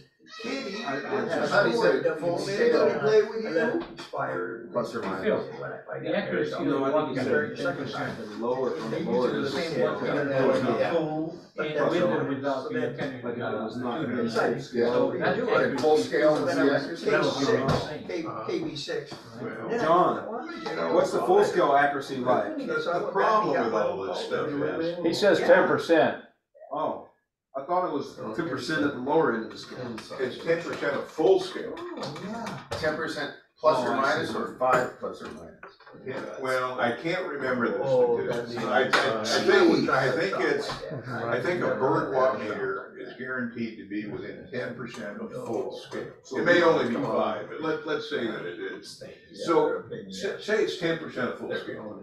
So it could be 96%. We don't know, really. We don't know. That's what I said. 40 convertible. No, that's not really true because So that's why you need that's why you need an ammeter. Actually, if you have 10 watts that you're running through that watt meter, and if it's 10% of accuracy, you can have actually 0 watts, 20 watts, and be within span. So that's a deflection problem. It's like the old voltometers, you know, all the readings were percent of full scale. okay, Phil, I'm ready for you. Almost. I lied. It may be, it's no better than 5. I haven't really lied, John. Yeah. Let's see what it says. Well, wait a minute. We gotta go 10 meters here. What do I say there? 28, 250. Hey. 28. That's what the. Better do a balloon antenna? Say, Phil? Phil? Yes. Would using a scope kind of take some of this error out of the thing if we did this with a scope? You know, I don't think so. And the reason I say that, it all depends upon the purity of the waveform. Mm-hmm. That's why if you wish to do accurate power measurements, you use a spectrum analyzer. Right. With a proper attenuator. Yes. Well, that's why you need something like an HP signal generator. I have one. That's pure driven snow, right? Pretty damn good. Yeah. But this gives us a pretty good idea. They do all the rest of it. Yeah. You know, some people think you lose half your power through there, so it's nowhere near that. Depending upon how much impedance correction you're doing. Right. Alrighty then. You ready? Tell us when you're ready. Time for the smoke. Time for the smoke test. Let's see here. Keep the smoke in. On high power. All right, this is I all guess she's he's got got, 9 Captain. watts. Wait a minute. That's pretty good. You got about 88. 88? That's government. Okay. Do it again. We'll get a good solid reading. So that's 12. That's 12% between both. You're about 85%. Okay. 85 watts. 85 watts. That's pretty good. Okay, so we got 85 watts.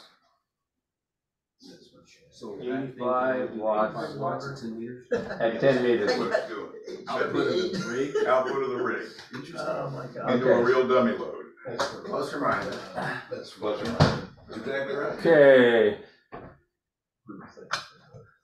Measuring power is one of the hardest things you can do. What's interesting is 718 truly is good for unless it's doesn't have enough voltage. Okay, so this, yeah, it's gonna go to Yeah, how to get rid of KFP. transmitter. Turn it up high, don't work 160, so. Smoke. You have a helium balloon? I got real carried away with this stuff several years ago, and I started building these watt meters.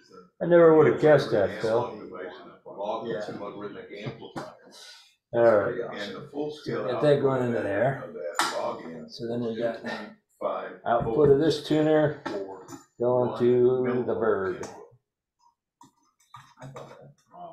0 dBm is one.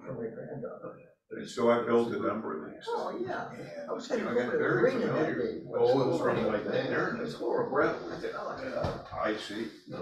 Much more accurate than a bird one. Yes, but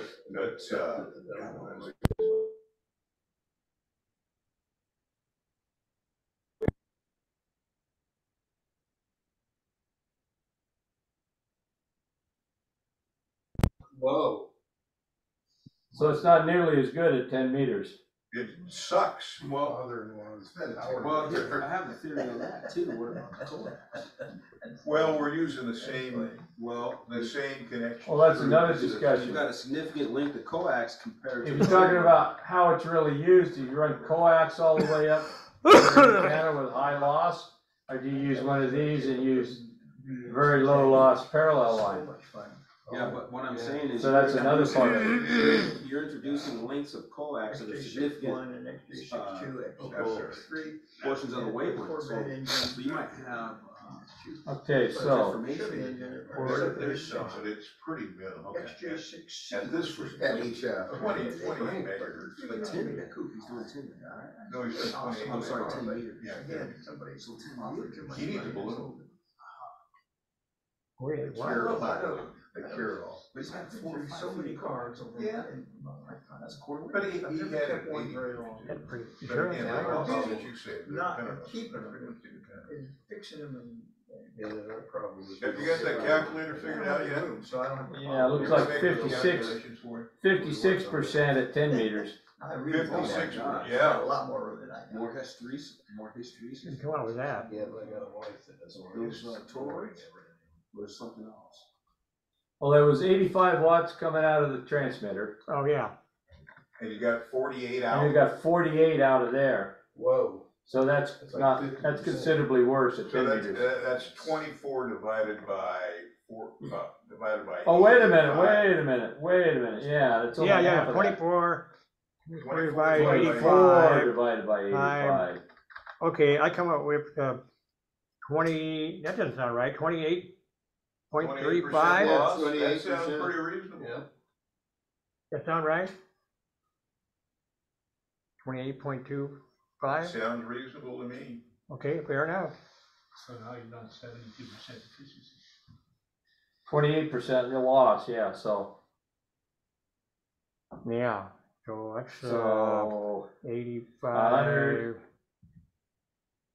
minus 28, 72% efficient. Instead of 85. Okay, that's not as bad, no. Huh?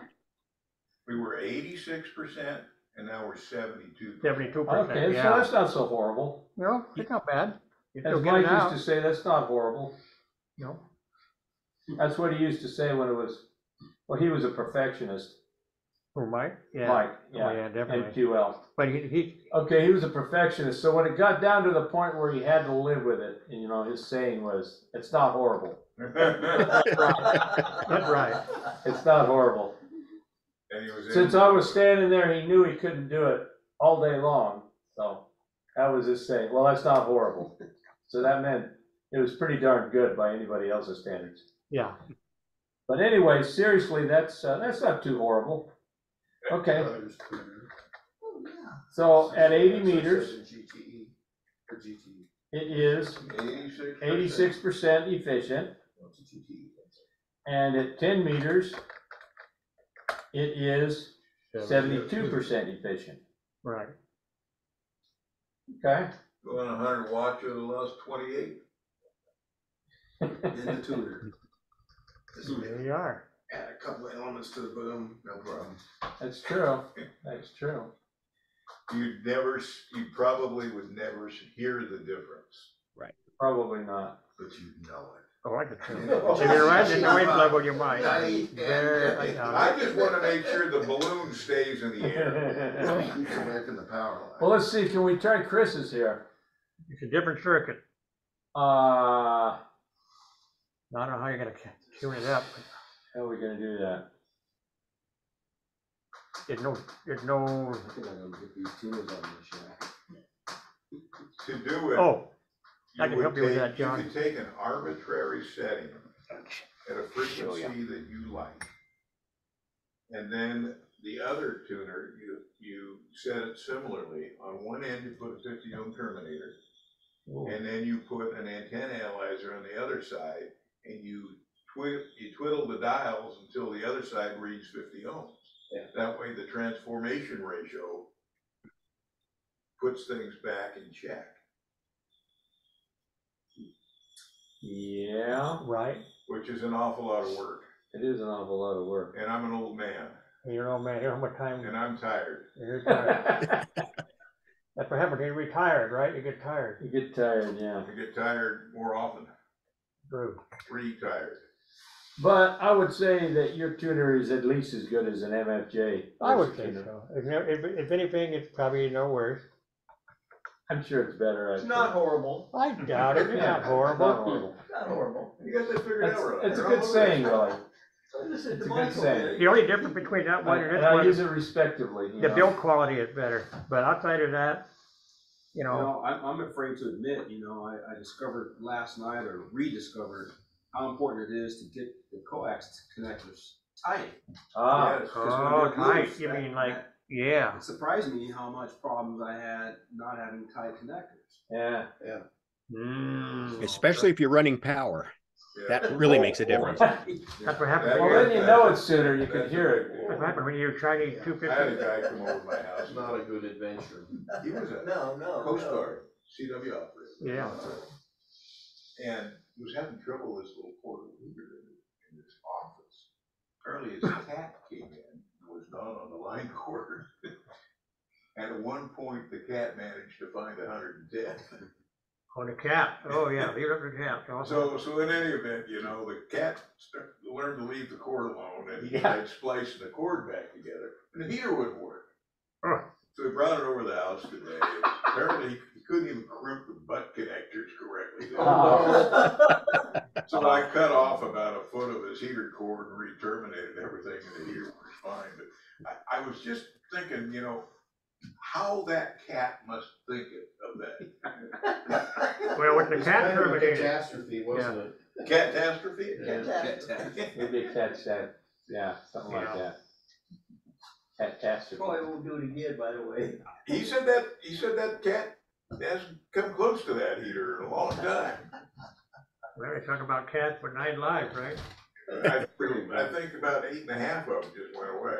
So let's see, if we take 72 plus 86 Decided he wanted to do it. divided by 2, He bought this mini mansion house. average would be 79% efficient. So Yeah. he's got a kitchen and he turns everything off and he's fiddling around. Huh? There's the bag. Okay, at 80 meters, it's I 86%. got all that. 10 meters, it's 72%. So to take 86 plus 72 divided by 2 to get the average. That's what I forgot to do. 79, yeah. That's 79% Do average. it right. 79% average. That's what I get. That's not bad, John. Now you gotta That's pretty good. You gotta get a balloon. Yep. Figure out 160. All right. Well, what do we think? I think that's pretty good. Well, average, We've got real numbers based Yeah. on a real experiment, Go. and not perfectly scientific, but not bad, pretty good. well, it's a pretty good. reasonable approach. Yeah, and- yeah. And we answered a question that was a matter of curiosity. for Yeah, it has been folks. for me. And so, there's a lot of ways to win a horse race. Yeah. That's right. And, whichever one works for you is the best one. That's right. Nobody else will know. Yeah. You don't So tell. if you're using a tuner on 160 trying to feed a 20 foot Oh, there you go, baby. vertical. That's gonna be Spark City. Then Yeah. you don't need a heater in the shack. Yeah, it's not going to be very efficient, is it? That tuner's going to have probably quite a bit of loss trying to tune that reactance out. Exactly. Right. Let's say that again. Well, if you're let's say you're on 160 and you're trying to load up a 20-foot pole, and it's taxing that tuner. I've got an Ultimate Transmatch here, a couple of them that I use to feed my horizontal and vertical with 200 feet of open wire line. But if I'm trying to load some, and that's probably pretty efficient, these Ultimate Transmatches, they're big tuners and open wire line up to the antenna. But if I'm trying to load up a 20-foot pole on 160, that efficiency is going to go way down on those Ultimate Transmatches. Yeah, because And They're going to get hot. Yeah. That's way too you short. talk about the losses through your radial system, and there's Oh, yeah, no this is- shortage of losses in this. no shortage. That's right. Yeah. No. The wonder works at all, but it 1,000 does. watt, 1,000 watt QRP. Well, you know, give a radiating gummy load, you know, it's no good, right? Yeah, right. Yeah, it's perfect SWR, but I am a firm believer in open wire line. You can run it real long and it's pretty low loss, and vertical and horizontals. And you know, if you got a good ground radial system on the vertical or elevated radials, but I sure believe for the amount of frequencies we have, I love open wire line and big ultimate trans matches. You know, they tune anywhere and they just work great. Sure. Yeah, well, okay, so the tuner has loss, but it could be a lot less loss than running coax to a multiband antenna when you got 300 feet of ISWR. coax, yeah. Yeah, you got 100 feet of coax. If you're gonna run that much, you need something really So heavy, you can like still be better off using the transmatch with open wire line. either that or get coax, Helix, or the real expensive stuff. You know, with very low loss, you get away with it. Actually measure it. You don't even need a watt meter. You know, if you have a, what am I trying to say? I don't know. A direction. What are you trying to say? I want to say a wave meter, but you know, if you just have a meter movement tuned circuit diode, you know, relative power meter, you can try a whole bunch of different feed mechanisms and find out which one produces the strongest signal. Transmitted signal. There's a lot of ways to measure this stuff. Oh, yeah. On 630, I use RFM meters. I use an RFM meter in the shack. I use an RFM meter at the base of the vertical, of the inverted L, and tune those for maximum, you know. Radio stations to this day are required by the FCC to use RFM meters. Right. Yep. Yep. You got one of those preamper jobs? I squared R. I square R. Yep. Yeah. Yep. And every now and then you find them in the flea market. You do. The electronic swap meets. I got one, a Hewlett Packard one. No, it came out of it. It's good for 16 megahertz, calibrated. Nice meter. So you say you tune for maximum RF current? Yeah. Right. Yep. Just tune them up and get the variometer on 630. You know, tune that variometer for maximum RF current at the base of the inverted L. You know, and monitor here in the shack with another RFM meter after the watt meter, and yeah, works good. I'm good for that. You probably don't see much loss at all at that frequency. No, exactly. Both those ammeters are almost identical. What kind of feed line? I actually on 630 I'm using 8814 or whatever it is, or LMR 400. That's it, LMR 400 on 630. I just have it, and I run 150 feet to the base of the vertical on 630. Well, that's nothing. Good coax is very low frequency. Yeah. Not enough loss to worry about. Right. I would have used, you know, I'm building a 500 watt amplifier for 630, so I wanted to have some heavy coax, but otherwise RG58 would probably work good too. Steve is serious. Yeah. Damn serious. Yeah, well, you're serious with QRP. He's curious with QRO. I just get off on these tangents, you know. Yeah. It seems like it ought to work. Let's try and make it work. Well, 630 actually is QRP because of the inefficient antennas, you know. That's right. That's right. Yep. What do you get about 10% of efficiency? Is even that? If you're lucky, and so if you put 500 watts in the shack into an antenna, you're lucky if you get 5 watts with all the variables, you know, relatively low antennas, effective radio system, everything else. Yeah. It sure makes a difference. Don't you have a limit on a low limit on the effective radiator signal on that band? Right. Yeah. 5 watts EIRP. Right. So that's why you need 500 watts usually to get that. And with 100 watts. Now, if you put a watt meter on the end of your feeder, you get more than 5 watts. But you're talking about effective. Well, I get. Tell me, what are you talking about? I'll measure the. I've got my antenna tuned for 630 to 50 ohms. I've got a B24 variometer on it, a trailing wire antenna tuner, from a B24 in World War II. And I've got that thing tuned up and matched to feed 50 ohms, that LMR 400.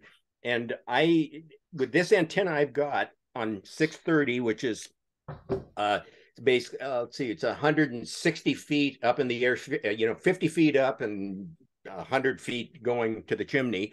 And then I've got 30 radials, 30 75-foot long radials, and one 150-foot radial. Yeah, and I get at 1.5 amps at the base of the antenna, so it's 50 ohms, at the 50 amps at the input to the tuner, the variometer there. So 1.5 amps, I think I get, with 100 watts feeding here in the shack, Class D transmitter. With an antenna farm like that, you probably don't even need the utility to power you up when there's a lightning storm. Yeah, that's true. Harness it, yeah. Fortunately, not too much lightning up here. That's a good thing. Knock on plastic. Yeah, we don't get much light. Better insulator than wood. Oh, yeah, definitely. Especially when it's wet, right? Right. Especially when it's wet. Yeah. So if I put a 500-watt amplifier, and I've got that thing almost done, but it's like everything else. It's 90% done, 3 years ago. I just need to put it together and put that 500 watts on. And it's so nice to be able to monitor the SDR at KPH and do my testing with that. And so that should make a difference in that. But, the one thing about 630 is that if you look at those 100-year-old QSTs, when everybody was still on the real low bands, that's the kind of range a lot of those guys were working back then on 630, and on below the, 500 kilohertz and that on the ham days. They were happy to get 500 miles, 600 miles. Because you're using mechanical alternators for transmitters. Right. Oh, yeah. So you couldn't get very high frequency with that. No, that's for sure. Yeah, on that stuff. That's why they thought that everything over, what was it? Everything over 100 meters was useless, so give it to the amateurs. Yep. That's right. Something like that. Yeah. Yeah, we really didn't get 40 meters till about 1925. That was really up there, 40 meters. Yep. Yeah. Yeah, that's why I often wonder why they call these PL259s, they call them UHF connectors. They're not very good at UHF, but I guess when they named it, that was ultra high frequency. It was up to 30 megacycles. That's right. Yeah. Wow. But why they came up with two different numbers for the SO and the PL is beyond me. Right. Well, what about the other side? That's military logic, yeah, you're right. What about the SO? I guess that's a socket. Well, right? socket, yeah. Oh, PO means plug. Yeah, that part makes sense. PO means plug. But I guess, I don't know. You guys are all over this. Is that how many, yeah, is that how many tries, kind of like W6, W40? Took the guy 40 times to get it to work. Yeah. Well, you know where BNC connectors were named from?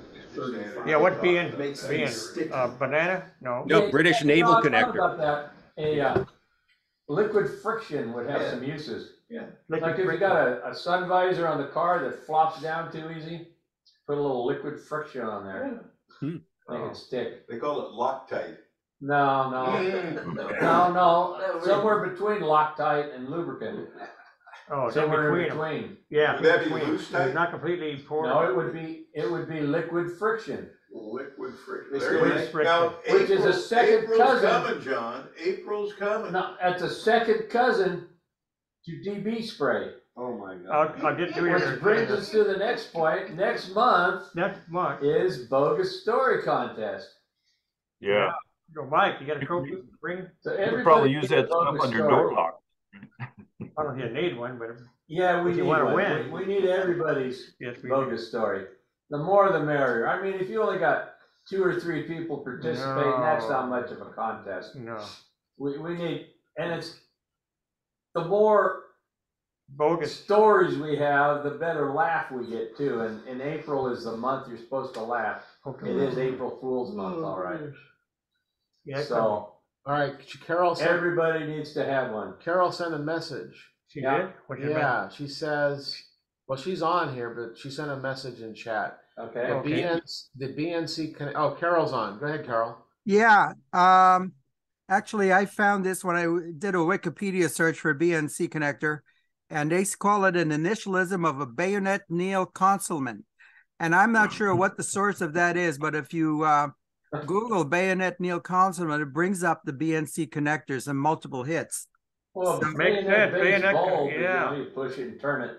Like there's some history to that. Makes sense. Well, what about the PL259 versus SO237? Oh, that's easy, John. PL is plug, SO is socket. That's what I'm going. Yeah, I know, plug and socket, yeah, but the numbers are way off. I don't know about the numbers. I have no clue what that's about. Yeah, I always thought BNC was a British Navy. That probably has to do with the patent number. I don't know. Got me. Yeah. You gotta call it something. Why would they make it an SO259 and a PL259? Yeah, exactly. That's my point. Yeah, make it complicated. But it's easier to just say UHF connector, you don't have to remember the numbers. So I'm not that good at remembering numbers. So. Well, UHF connectors are like SMAs or whatever they got out there now. Well, true. SMAs are actually good through about 6 gigahertz. True UHF, but they're not called UHF. What the one that really goes to high frequency? What are they now? N connector's pretty good. No, N connector, they've been around for years. Don't lose the pin. Yeah. Well, if you understand, if you ever been in the military, you understand the reason why. You know, the rule in the military, you measure with a mic. Oh, the military, yeah. And you cut it with That's absolutely right. The first time, my first clue about military logic is basic training. We're all lined up there, and we're on what they call police call, which means you police everything up. It's a verb. You're the trash collector. You're the trash collector. Ah. So parking lot, you're supposed to pick everything up that don't grow. And one guy said, drill sergeant, what about rocks? No. Drill sergeant says, do rocks grow? The guy thought a minute and said, yes, drill sergeant. Yeah. Because if he said no, he'd be picking up all those rocks in that parking lot. So that's a real life military logic story. So, in other words, don't be a wise guy. Sometimes you gotta be practical. Rocks grow. I do remember those days. Yeah. Piece of trivia, I think a guy told me that the right way, the wrong way, the military way. Right. But that's Steve. A female female N connector, you can actually plug a male BNC connector into that. And I haven't tried that, but a guy told me that once, that you can actually plug a male BNC connector on the inside of a female N connector, chassis connector type thing. So yeah, interesting to try sometime. I don't even want to think about that one. Oh man. Supposedly it worked. Yeah. I never tried it. But it's an adult show here. Actually, they're kilowatt amplifiers. PL259 Are there? Well, stuff I saw in my club. Are there kilowatt amp? I guess they would. Yeah, they're as long as you have RG8 or better cable, I guess. Yeah, I mean that's been the standard. Depends on the plug. Oh, yeah. You got a crummy RTA connector. Yeah, they say they're not really 50 ohms all the way though, They're not. Like You just gotta crimp them better. Great use them on their stuff. But do you have a crimping tool for coax? At HF, they're good enough. Throw it away. Yeah, we're not talking. Those things are pretty cool. What crimper for coax, like the crimp. RG8. Yeah, for the small stuff. LMR 400 stuff. Oh, they have them for the big stuff. The LMR 400 uses the same connectors as the RG8. Yeah, same size. Yeah. Not the same crimper. Probably. How can you use the same crimper? The diameter. Same size. The diameter is the same. RG8. Yeah, you said Not RG8. Oh, okay. RG8. RG8 and 213 and LMR 400 99, are all the 13, same. How about RG? What's that big stuff? 17? 11. Yeah, it works on 11. What do you guys use on the radar stuff? You probably use waveguides. Waveguides, yeah. Yeah. Yeah. That's a whole different world. Yeah, I couldn't believe that when I was going through school on that. A waveguide? Yeah, it's like a whole new I have my hand license and everything. I knew about RF and coax, but a waveguide. You don't like to meet travels through. It looks like a plumbing outfit. Oh, it is plumbing, it is plumbing, It is, yeah. it is.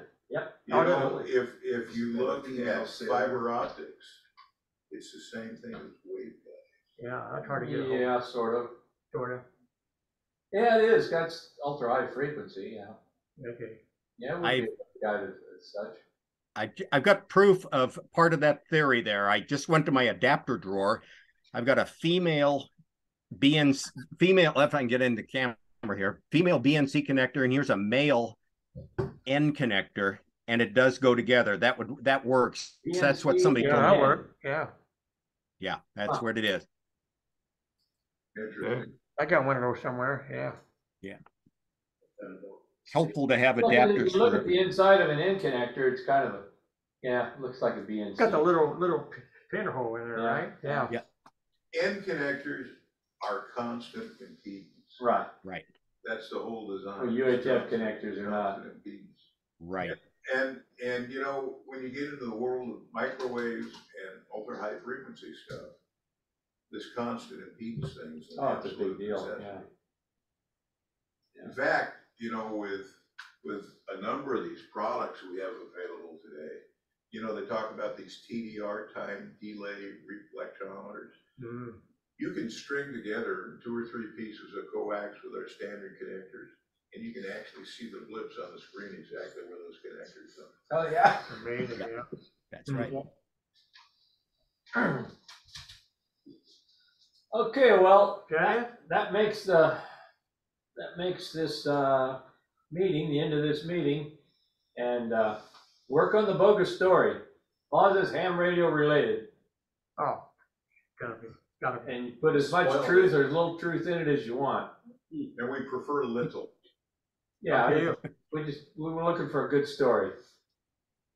And bud roundup is when? May. May. May 20, Oh, by the way, 22. did you guys get permitted with Discord yet? What? Discord. Oh, yeah, that's a good We thing didn't to bring talk that about. up the other day. We were experimenting with that. I'm not having much luck. It's just captures and stuff. I do not like it. You're not a fan? It's not very accessible? Well, I'll send you the, I'm gonna work on it, a workaround. I haven't played with it yet. Okay. So I wanna try that. So you guys had to put look, I saw some text there, and it said, do Buffalo have company? And it said yes or no. And then you hit next, and you go answer another question, yes or no. And you got 9 of these things. And then I get to let you in. I don't know, I haven't gotten that far yet. Okay. My question is, do you have to have the right answer or not? It doesn't matter. I don't know if Buffalo have company or not. I have no idea. You're talking about buffalo and carp. It's really weird. Then you have the image thing that you guys have. I don't know how that works. Well, Buffalo and carp. Anyway, go check it out. How could they have a challenge question that depends on an image? That's gotta be what it is, yeah. I don't know whether it's right or I'm not. totally lost. Me too. Good. What are you guys talking about? Discord. What, I know, but what is Remember Discord? the chat room thing? So is this instead of?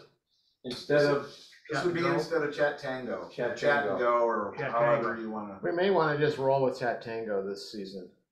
'Cause Yeah. It's already, everybody knows We know it. it works, sorta, yeah. But let's keep working on Discord and, you know. We I'll get have it to figure figured it out out. before May. Well, I'll have to get on the phone with you, David. You know, when we there's do an this, awful lot of Discord thing. program. I'll tell you what I'm and talking as a about. security test, you have to look at an image, you know, is there a stoplight in this picture? Usually, how do visually impaired people deal with that? Usually there's a place to have it play an audio That's sound. right. They don't do that on a Discord. series of letters and numbers. They don't wanna and then do you that. Type those in. They won't do that here. Yeah. They could reason why they don't do it. Google does that, you know. Funny thing is, you only have to only put in one word. You don't have to have the whole phrase. Just one word is sufficient enough to get you in. Right. Where Dropbox, it's just all numbers, which makes it really easy. Mm-hmm. Now, this thing here, they got images or they have questions you have to answer. So I've been looking at an alternative to Chat Tango, one that where where it's not dependent upon a web browser, so you could actually have an app on your phone, and where you can both have a channel or a conversation where people who are participating can have conversation both before, during, and after the event.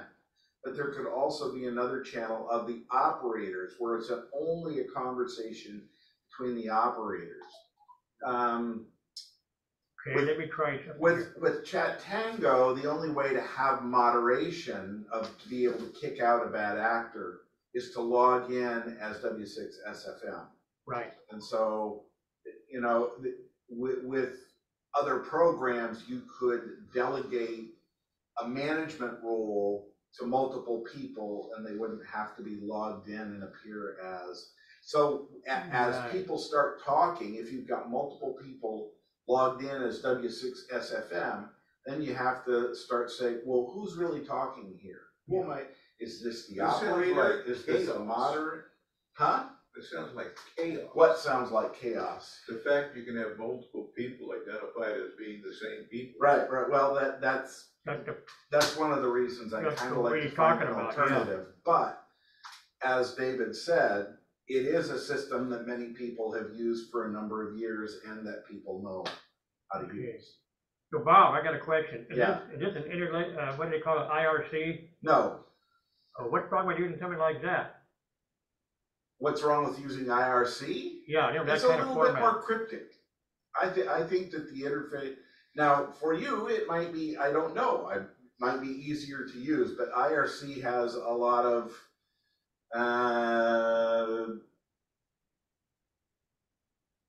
not obvious commands to make right, things I work. guess you now. Okay, yeah, it's been around for, a long time. It's been around for a very long time. Yeah.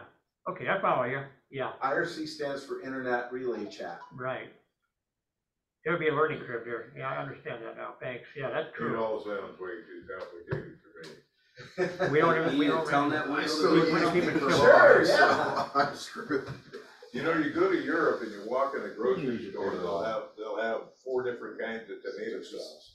You come to the United States, you go to Safeway, they got an aisle filled with different kinds of tomato sauce. Yeah. We got way too many choices. Sometimes, yeah. That's what cell phones are for. Why send you? Or take a which one do you want? Is this the one you want, or is this the one you want? I take my cell phone. Thank you I don't for go hosting. without it. Yes. Thank you, Yeah. sir. Very interesting. You're welcome. Thank you for bringing. All right. Good evening, Michael. Thanks. Thank you, everybody, for tuning tuning in. Everybody. Did you learn anything? All right. I learned that my balloon burst. Yeah, we'll always learn from you. Thank you. Well, Great to see everybody. It wasn't a lead balloon. See everybody next month. Yeah, I'm gonna have artificial intelligence write my bogus story. Really well on the See how well it does. Yeah. Hey, Steve. Yeah. Hey, Rob. You might be getting a call from a guy from up in Portland. Well, while we were sitting here, I started an Instagram account for the group. I don't know, I'm gonna try and take this whole. Trying to get his social bug, networking business to another Instagram. level. and I gave him your name, being up close to there, to give him advice. Good night. Okay. Good night. Great to see you. Good, Bob. Okay. Thanks. Okay. Great, John. Yeah, I'm happy to help him. Okay. Yeah. His call is K8 Sierra Alpha Tango, and Okay. his name is Jim. Okay. And I just gave him your call, so I don't know how he's going to get a number or anything.